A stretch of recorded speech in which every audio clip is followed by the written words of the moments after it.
Oletko koskaan jäänyt someen jumiin? Selaamaan tuntikausiksi kiinnostavaa tai muuten vain koukuttavaa sisältöä.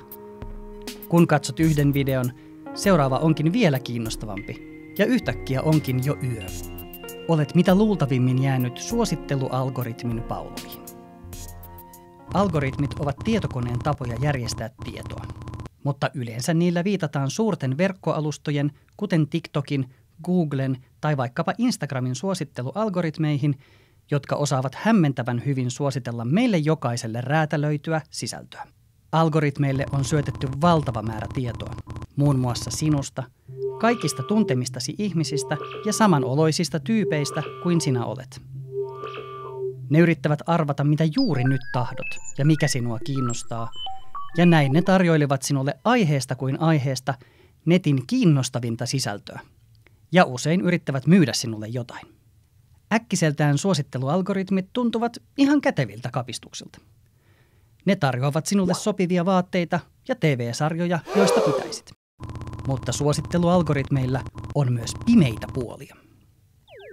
Alustat saattavat ohjata esimerkiksi yhä syvemmälle jonkin asian tai näkemyksen tai pahimmillaan jopa salaliiton pariin, varoittamatta, että sisällöt eivät ole välttämättä totta.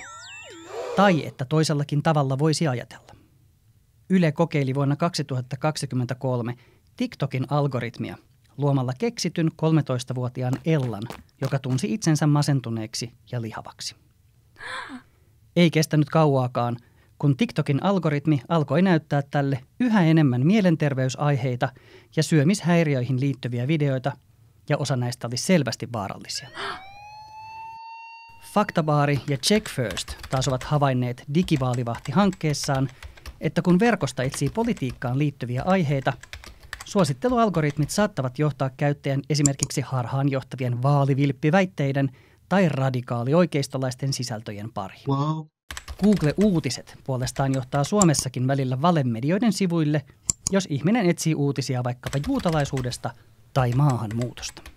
Me siis saatamme luulla selaavamme nettiä puolueettomasti, mutta nettipä suositteleekin meille sisältöjä, jotka eivät ole ollenkaan neutraaleja. Etenkin tunteisiin vetoava sisältö pitää meitä otteessaan. Mutta nyt hyviä uutisia. Suosittelualgoritmit saa nykyään ainakin jossain määrin pois päältä. EU:n digipalvelusäädös eli DSA pakotti yhtiöt tarjoamaan meille jokaiselle mahdollisuuden ikään kuin kääntää vipua, josta algoritmit saa hiljaisiksi. Sitra esimerkiksi on tehnyt hyvät ohjeet tähän. Linkki löytyy videon kuvauksesta. Välillä algoritmit ovat toki ihan mukavia. Joskus voi olla kivaa lojua sohvalla tuntejakin videoiden tai muun somen parissa. Mutta on myös hyvä, että voi itse päättää heittää suositukset mäkeen, katsoa vaikkapa vain kaverien viimeisimmät päivitykset ja tehdä sitten jotain muuta. Ota siis somen avaimet omiin käsiin ja opettele, miten suosittelualgoritmit saa tarvittaessa kuriin.